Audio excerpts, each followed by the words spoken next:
belajar Quran itu juga saat kerja ya, saat kerja. Wow, menarik. Karena gini sih sebenarnya kalau dari kacamata saya tuh karyawan gitu loh, hidupnya tuh udah untuk dunia terus gitu.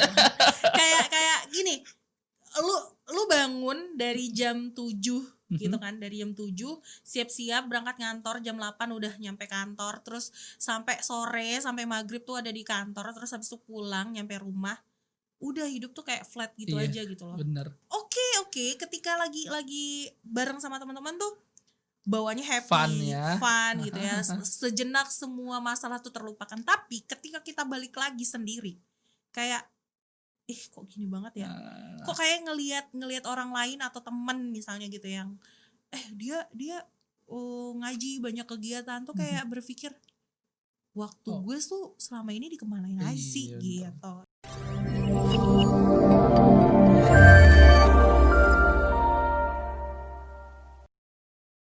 Oke, bismillahirrahmanirrahim. Assalamualaikum warahmatullahi wabarakatuh. Waalaikumsalam warahmatullahi wabarakatuh. Alhamdulillah, entah ngimpi apa semalam. Tapi alhamdulillah Allah ngizinin supaya kita ketemu nih ya. Dan ngapain kita nih? Ngobrol santai ceritanya ya. Tapi mudah-mudahan sih berfaedah ya teman-teman ya. Karena insya Allah hari ini kita akan menjawab banyak kegelisahan. Kegelisahan apakah ini? Apakah kegelisahan para jomblo? Udah bosen lah ya, apa itu jomblo? Apa itu jomblo ya? Oke teman-teman, buat menyemarakan 17-an ya. Menyemarakan bahasan kita kali ini tentang pembahasan kegelisahan ya. Di tengah-tengah kita udah ada nih, Wonder Woman. Wow. Siapa Anda? Anda siapa? Siapa saya? Saya siapa? Atika Fitri. Salah satu bener ya. Berdua doang padahal ya. Berasa bawa sekampung di sini. Sekampung. Oke teman-teman, ini sebenarnya ini channel sahabat Quran. Kenapa jadi rempo-rempo gini? I don't know. Oke, kita kali ini kesempatan podcast kali ini kita akan membahas tentang para karyawan-karyawan ya yang kerjanya ngantor, office hour, terus dengan berbagai deadline dan berbagai kerjaan yang jedak-jedek gitu ya, dengan ngajinya, dengan Qurannya. Jadi kita akan membahas dinamikanya, problematikanya apa sih sebenarnya yang mereka rasain dan apa ya yang terlintas di perasaan mereka tentang ngaji ya, tentang belajar baca Quran gitu ya, tapi dengan kesibukan daily activity yang begitu numpuk gitu kan. Dan kayaknya sih pas nih ya. di depan lagi tengah-tengah kita ada seorang apa nih Tih? Karyawan juga bukan, dia jadi bos kayaknya sekarang ya. Oh my god. Oke, bisa diceritain ketika sekarang sibuknya apa nih? Aduh, kalau ditanya sibuknya sekarang apa, sebenarnya saya tuh manusia sok sibuk. Luar biasa. Manusia sok sibuk banget gitu kan. Sekarang sih kesibukannya ya sebenarnya menyibukkan diri supaya waktu yang dimiliki itu semuanya bermanfaat, intinya berfaedah itu gitu sih ya. Sebenarnya ya. Jadi kelihatannya kayak sok sibuk gitu. Jadi sekarang sampai saat ini saya masih jadi seorang karyawan juga di karyawati. Oh, karyawati ya. Ya. Di sebuah startup di Indonesia. Startup. Terus setelah office hour saya juga menjadi seorang relawan, bukan relawan sih. Jadi saat ini saya lagi ada kesibukan lain di luar kantor, yaitu sebagai pengelola rumah yatim juga. Wow, emaknya anak-anak ternyata. Jadi ya sekarang saya sudah punya anak banyak. Ada sekitar 54 anak ya insya Allah yang kita bina di rumah yatim Ihyaul Ummah. Oh, namanya rumah yatim Ihyaul Ummah. Daerah mana ketika? Di daerah Palmerah, Jakarta Barat. Nice. Ya boleh nanti teman-teman kalau mau mampir silahkan hubungi saya atau Ustaz Alfa. Siap, rumah yatim Ihyaul Ummah. Iya. Terus di luar itu juga saya juga sekarang lagi coba menggarap YouTube channel. Kayaknya roman jualan saya udah mencium ya. Jadi teman-teman yang nonton video ini silakan mampir ke channel saya. Namanya Muslimah Times. Di subscribe ya. Jadi semuanya ayo berkunjung ke channel saya. Muslimah Times guys. Catat. Muslimah Times ya. Jadi itu channel dimana saya tuh pengen nunjukin ke ke orang banyak bahwa seorang muslimah itu nggak cuman ya muslimah itu hanya di rumah aja gitu, terus hanya ya udah berkutat dengan rumah dan ya di sekitar rumah aja terus ngaji aja, enggak. Tapi muslimah itu justru harus berkarya, terus menelurkan ide-ide kreatifnya, terus kemudian dia juga harus memberikan inspirasi ke orang lain. Intinya saatnya tuh sekarang muslimah tuh berperan, bukan cuma baperan. Baperan guys. Itu ceritanya. Mantap ya. Ini salah satu orang yang sibuk banget. Sok sibuk ya tempatnya ya. Sok sibuk yang wow luar biasa ya. Ngantor dari kapan Ketika? Ngantor sudah sekitar hampir 6 tahun ya. 6 tahun ya. Wow. 6 tahun ya ngantor ya. Mantap. Ya. Udah banyak suka dan dukanya ya. Sukanya banyak lah ya. Sukanya banyak, dukanya juga ada ya. Jadi ya kalau dibilang kalau masak sayur nggak ada garamnya kan nggak enak ya. Tapi kalau nggak dikasih micin atau gula juga nggak enak ya kan. Jadi campur aduk harus ada. Tapi BTW masih ini ya, masih WFH ya? Masih WFH. Jadi kantor sampai saat ini sih masih menerapkan kebijakan untuk kerja dari rumah saja. Dan mungkin sampai tahun depan ya sepertinya gitu. Wow. WFH sampai tahun depan. Wow. Mantap. Tapi rame ini ya. Di kantor berapa orang tuh ininya karyawannya? Oh, sekarang udah banyak sih. Udah banyak banget ya. Orang semua ya? Alhamdulillah manekin ya. Manekin semua ya. Oke, coba kita mulai sedikit-sedikit masuk ke bahasan kita nih ya, yang mudah-mudahan bisa jadi apa ya? Sebenarnya ini jadi gundah gulananya teman-teman juga yang si ngantor gitu ya. Gini. Saya tuh ngelola rumah Quran ya udah berapa tahun ya? Lumayan lah. Tapi ada hal yang menarik, yang belasan tahun ya. Kelihatan banget gua gitu. Ada hal yang menarik ketika let's say tahun 2015-an, 2016-an itu justru malah yang justru pada banyak daftar belajar tahsin tilawah gitu ya di tempat saya di rumah Quran yang saya kelola itu, di rumah Quran Hilumah itu justru malah karyawati kayak gitu yang yang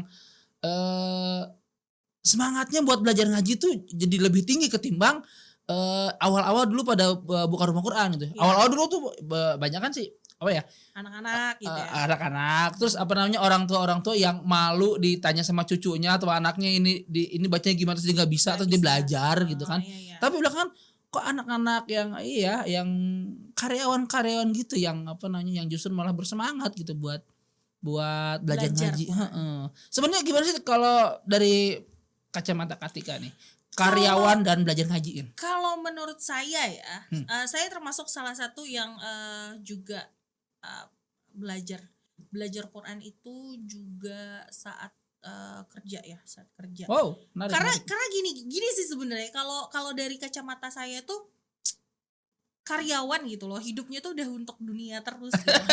kayak gini, lu bangun dari jam 7 gitu kan, dari jam 7 siap-siap berangkat kantor, jam 8 udah nyampe kantor, terus sampai sore sampai maghrib tuh ada di kantor, terus habis itu pulang nyampe rumah udah hidup tuh kayak flat gitu aja gitu loh. Bener. Terus kalaupun nggak mau flat ya Sabtu Minggu atau weekend itu keluar sama teman-teman. Yep.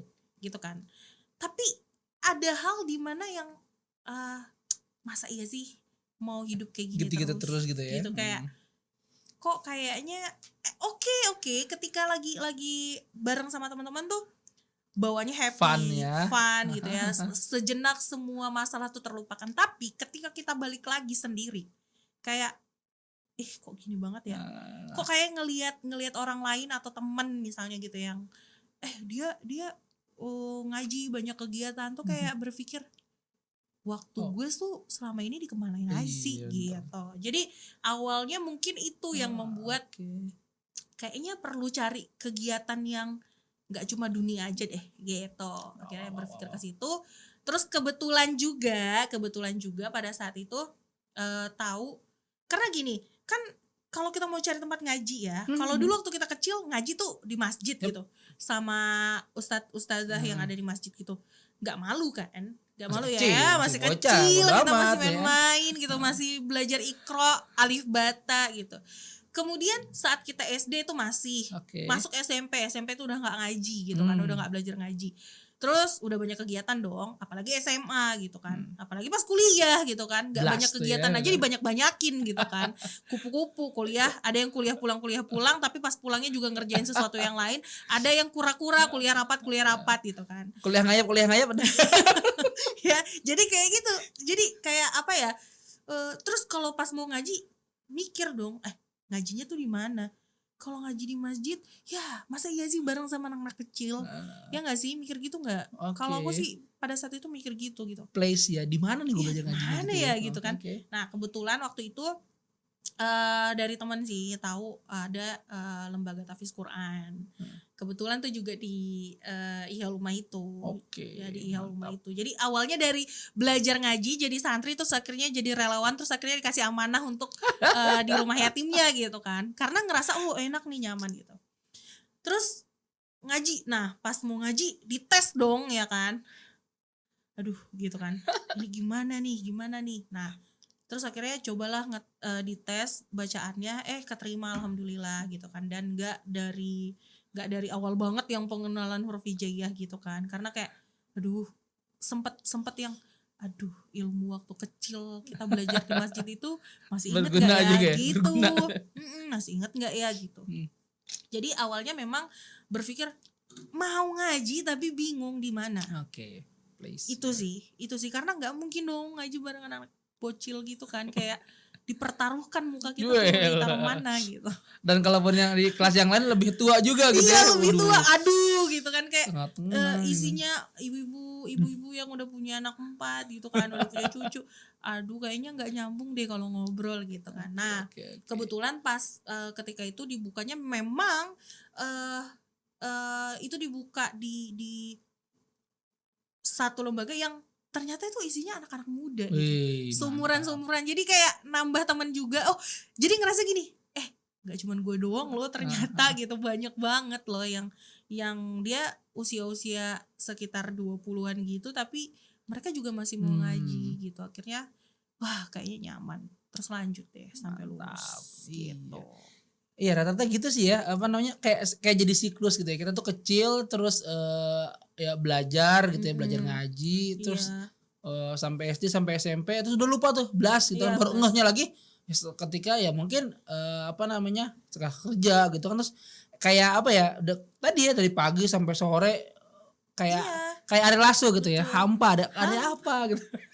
Hampa terasa. Nggak bisa kedenger lagu ini langsung gitu ya. Jadi gini, kan kalau misalnya kita, buat saya yang bukan basicnya pesantren ya, jadi sekolah tuh sekolah negeri biasa yang kayak gitulah gitu. SD emang di sekolah diajarin ngaji? Enggak, ya kan? Jadi ngajinya tuh ya di masjid, di surau gitu. Terus SMP enggak juga. Ya ada pelajaran agama, tapi kan pelajaran agama cuma 2 jam pelajaran seminggu. Iya 2 jam pelajaran seminggu, 1,5 jam, 90 menit. Kalah matematika ya. Iya 90 menit seminggu. Dan itu ya belajarnya tuh lebih ke ya tentang sejarah Islam gitu kan, tentang kayak ibadah dan lain-lain. Porsi gitu. Baca Qurannya nggak ada bahkan. Ada tuh paling kalau kayak mau ujian kelulusan tuh di tes baca Quran, ya kan, di tes baca Quran. SMA juga nggak ada, sama aja, dan itu juga 1,5 jam. Dan lebih parah lagi ketika kuliah. Mata kuliahnya apa? Saya kan ngambil jurusan ekonomi, ya. Ngambil jurusan ekonomi, dan itu mata kuliah agama. Itu cuma ada di semester 1 dan itu waktunya cuma 90 menit. Sekali pertemuan dalam seminggu. Jadi setelah itu nggak ada sama sekali. Ya udah ambiar gitu. Parah ya. Ambiar gitu, dan akhirnya ya gitu deh. Ya gitu deh. Oke. Menarik ya. Jadi kalau ini teman-teman di kantor gitu ya. Pernah dengar ini dapat denger cerita atau curhatan, gue pengen ngaji ini, kayak gue kayaknya hidup kayak gimana gitu, dikejar deadline terus banyak gitu. Sebenarnya itu banyak cerita dong, sebenarnya mereka para karyawan karyawati kantoran ini yang apa sih yang mereka rasain terhadap gue pengen ngaji sebenarnya tapi kok gue gini apa cerita dong. Iya, selain curhat tentang jodoh ya. Ya. Selain jodoh tentang nomor jodoh. 1 ya. Selain itu juga ya mereka tuh sama kayak rata-rata apa yang saya rasain dulu gitu, kayak aduh makin tua nih gitu kan, apalagi yang udah punya ibunya udah sepuh gitu ya, terus kayak nanti gue ya nanti orang tua gue gimana? meninggal gue bisa ngajiin apa enggak Iya, gitu ya. Sholatin apa enggak gitu kan, karena ya basicnya tuh rata-rata kan kalau teman-teman kantorku tuh ya bukan dari pesantren juga kan. Satu waktu tuh ada saat dimana kita tuh aduh hidup kok gini ya, aduh nanti kalau seandainya udah ditinggal orang tua tuh udah siap belum ya, terus kayak nanti kalau udah jadi ayah, udah jadi ibu gitu, udah punya anak, aduh mau diajarin apa nih anaknya gitu loh. Awalnya tuh dia banyak sih yang curhat kayak gitu, banyak. Ada beberapa lah. Cuma kadang-kadang juga ini sih ya, kadang-kadang environment di kantor kita itu ya nggak melulu dapat yang support dengan agenda-agenda pengajian kayak gitu sih ya. Mungkin kalau sekarang mungkin udah cukup banyak juga tuh ya, mungkin pimpinan perusahaan atau misalkan kantor itu berinisiatif gitu untuk mendatangkan guru ngaji ke tempatnya segala macam gitu kan, karena saya juga mengelola beberapa ya apa ya tadi ya tasin tilawah di perkantoran gitu kan. Cuma kan nggak semua kantor kayak gitu gitu kan ya, environmentnya kan berbeda gitu kan. Bahkan dulu ketika saya masih zaman ngantor gitu kan juga inget banget tuh sampai diomelin sama supervisor itu gara-gara waktu itu apa ya, habis sholat duha terus ngaji bentar gitu, terus diomelin gitu, lu kemana aja, aduh ngaji bentar, gue bilang ngaji bentar gitu. Ada temanku dia pernah cerita, jadi kalau dia tuh mau sholat duha, jadi alhamdulillahnya tuh kita tuh masih yang inget ya sholat sunnah minimal duha gitu ya. Jadi waktu itu dia pernah izin sholat duha, jadi keluar terus sholat duha gitu kan. Kalau sholat duha ya 2 rakaat kan bisa 4 rakaat 6 rakaat gitu, apalagi cewek gitu kan, cewek kan wudunya aja lama gitu ya. Wudunya aja lama gitu kan, jadi ya cukup makan waktu. Ya. Dan akhirnya ditegur gitu, sekali 2 kali 3 kali gitu kan, diperhatiin sama supervisornya, terus ditegur gitu, ini kan waktu jam kantor ya, kita harus produktif gitu kan, kita harus ya mematuhi kebijakan jam kantor yang udah disediakan kan, kita udah ada jam waktu istirahatnya 1 jam gitu kan, bla bla bla. Akhirnya karena memang dia itu masih pengen tetap sholat duha gitu kan, akhirnya ya udah dia itu sebelum masuk kantor dia udah wudu ya, sebelum jam masuk kantor dia udah wudu, dia jaga wudunya. Jadi ketika jam 8:30 atau jam 9 gitu dia izin sebentar, jadi cuma dapat kayak 2 rakaat, tapi lebih mending daripada enggak sama sekali gitu ya. Ada tuh temanku yang kayak gitu, ada juga. Wow. Dan ya sebenarnya banyak juga sih sekarang kantor-kantor yang buka pengajian terus ngedatengin guru ngaji atau ngedatengin kayak ada hari khusus untuk taklim misalnya gitu, di kantor-kantor tuh ada juga. Kebetulan di gedung kantor juga ada sih yang ngadain kayak gitu, dan dia open orang-orang dari siapa luar aja gitu, gitu ya yang ngaji yuk gitu ya. Wow keren. Kayak gitu. Cuma ya itu dia ya, kadang-kadang sebenarnya kalau menurut Tika nih, problem terbesar tadi selain place gitu nyari tempat ngaji itu di mana sih gitu. Itu yang bisa apa ya, tetap aja sih ya mau waktu. Oke. Kenapa saya bilang waktu? Karena kan karyawan itu jam kerjanya kan dari Senin sampai Jumat, dari pagi sampai malam. Ya kadang bahkan dari sebelum terbit matahari sampai dengan terbenam matahari lagi gitu ya. Sampai saat ini sih kayaknya belum banyak tempat-tempat yang nyediain tempat ngaji yang belajar Quran benar-benar dari huruf hijaiyah gitu ya, sampai benar-benar bisa baca Quran dengan lancar sesuai dengan tajwidnya. Itu tuh di jam-jam yang after office hour gitu. Ya kalau misalnya ada tuh kayak hari-hari biasa juga gitu kan, kita pengennya kalau misalnya habis pulang kantor kan kadang juga udah capek ya, apalagi kalau udah kejar deadline gitu, aduh capek gitu, jadi pengennya itu di Sabtu atau Minggu gitu. Itu masih jarang karena ya orang juga kalau 1 minggu pengennya kan kumpul sama keluarga kan. Kumpul keluarga ya Gitu. family day atau misalkan sibuk sama ini habis apa menghadiri undangan atau kondangan ya. Iya. Sabtu Ahad itu kan hari kondangan sedunia gitu kan. Sekarang enggak, Pak. Sekarang enggak kan. Lagi Iya, corona. Iya, enggak boleh. Waktu yang tepat untuk menikah ya. Ya enggak sih? Iya. Ya. Irit Ya, kan? jadi yang mau menikah segera menikah. Gitu. Jadi ya waktu juga termasuk salah satu faktor sih. Oke, jadi place time-nya gitu ya waktunya. Kalau mungkin weekend sih emang sih yang paling Weekend ya karena lebih fresh karena kalau misalnya pulang kantor ya mungkin ada ya yang pulang kantornya itu tenggo gitu. Iya, jam 4 Ya kan? tenggo. Jam gitu jam 5 tenggo gitu. Tapi kan untuk kantor-kantor apalagi kayak startup gitu atau kantor-kantor yang dia tuh emang Jam kerjanya nggak karuan. Jam kerjanya based on project ya. Based on project itu kan agak susah ya gitu. Belum lagi yang anak gerbong gitu ya. Iya, yang kereta, iya yang anak harus kereta berjuang kan. gitu Wow. kan. Untungnya sekarang saya sudah tidak merasakan. Mantan anak kereta, anak gerbong nih. lagi corona kayak gini ya. Untungnya ya itulah kenapa setiap perusahaan itu kan punya kebijakannya masing-masing. Alhamdulillahnya sampai saat ini tuh pimpinan si level di kantor tuh nggak mempermasalahkan gitu ya masalah waktu. Nanti kerjaan lu beres lah gitu ya. Ya mungkin karena emang isinya anak-anak milenial gitu kan. Jadi yang penting kerjaan beres sesuai tenggat waktu dan sesuai dengan goalnya. Oke, terserah kalian mau kayak gimana ngaturnya gitu. Jadi ya kalau mau sholat duha ya monggo, kalau mau sholat asar, bahkan kalau misalnya ada jam 4 tuh kan kadang suka lapar gitu ya. Kalau udah ini ya boleh, masih boleh kayak ke kantin kayak gitu-gitu masih boleh. Yang penting kerjaan tuh beres gitu. Jadi emang beda-beda sih ya. Ya apesnya kalau kayak temanku tadi. Iya kalau kayak temanku tadi yang memang strict banget jam kantornya gitu. Benar. Jadi kalau misalkan